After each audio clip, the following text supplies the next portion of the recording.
Good morning, everyone. Happy Wednesday morning to you.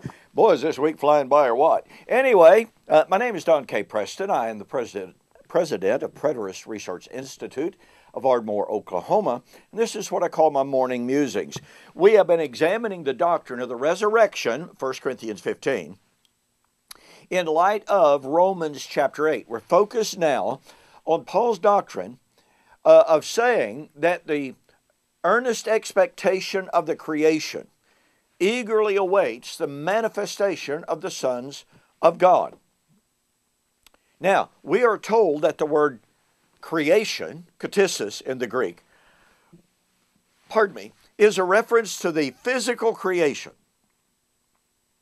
And that at the second coming of Jesus Christ, Christ will restore the physical heaven and earth to the Edenic utopian world before sin. That is an inherent element of the postmillennial world, of much of the amillennial world, and to an extent, it is even a part and tenet of the dispensational world. Now, I have to tell you, there's a great element of Christianity, it's certainly the way I was raised, who believe and teach that no, the earth will never ever be recreated. It will never be restored physically, because at the great day of the Lord, the earth and the elements that are therein shall be burned up. I used to believe that. I found out it's not true, and so I wrote this book, The Elements Shall Melt with Fervent Heat. You can find this on my websites, donkpreston.com, bibleprophecy.com. When we are in tune with the Hebraic forms of expression, used both in the Tanakh, the Old Testament, and the New, then it will become pretty evident, I think, that the evidence is overwhelming that the Bible, certainly Peter in 2 Peter chapter 3, was not predicting the destruction of the earth and the physical earth and the physical elements. It's just not a biblical doctrine. And oh, by the way, it's fascinating that a growing number of world-class scholars now agree. The Bible never teaches the Hebraic concept of creation was it would never be destroyed.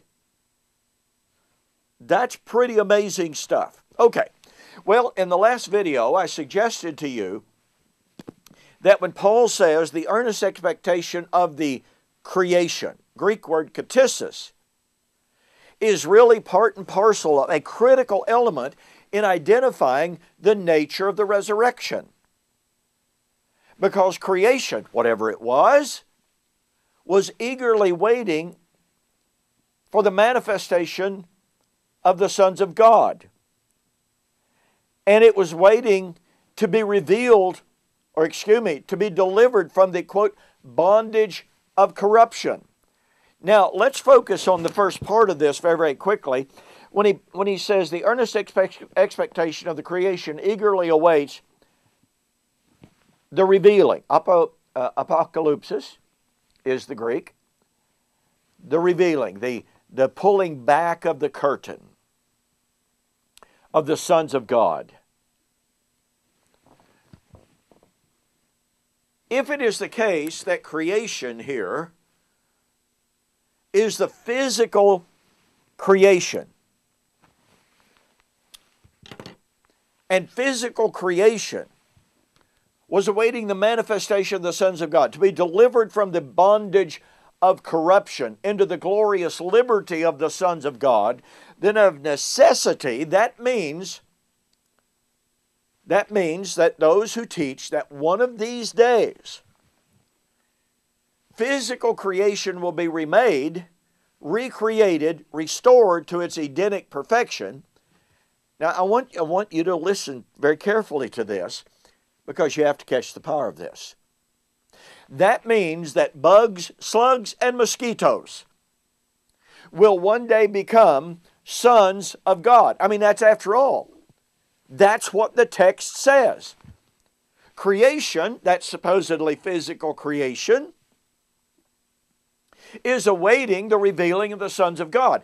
Physical creation, so we are told, is awaiting the deliverance from corruption into sonship. So, if you're going to define creation in Romans chapter 8 as physical creation, I'm sorry, it's just the way it has to be, bugs, slugs, and mosquitoes, then you are of necessity saying that one of these days, at the so-called end of time, about which the Bible never speaks, at the end of the Christian age, about which the Bible never speaks, but if you're going to take the position that at a literal physical coming of the Lord at some point of time in the future, then that means that physical creation becomes sons of God. And I don't care how minimalist you wish to make that, i.e. bugs, slugs, and mosquitoes, then of necessity, once again, if you take the position that creation here in Romans 8 is physical creation, then it is that physical creation, bugs, slugs, and mosquitoes, that will be delivered into being sons of God. I'm not trying to be overly facetious, but look, that means that at the end of time, we're going to have to refer to bugs, slugs, and mosquitoes as brother slug, sister mosquito. I failed to find that either in this text or any other. And we've got more on what Paul meant by katasis, the redemption of creation, that he says at that time was longing for the deliverance from bondage. So, in the meantime, please go to my website, get a copy of my book, The Elements Shall Melt with Fervent Heat. You will be absolutely amazed at how the Bible actually refers to the redemption of creation and what the Bible meant. What did Peter mean when he talked about the destruction of the earth, the elements that are therein? DonKPreston.com, BibleProphecy.com. Order the book and be sure to send me a note saying, Don, I saw the offer on YouTube or Facebook. Total price, $19.95, no shipping. All right? Thank you so much for joining me for this morning's Morning Musings. We will see you on the flip side.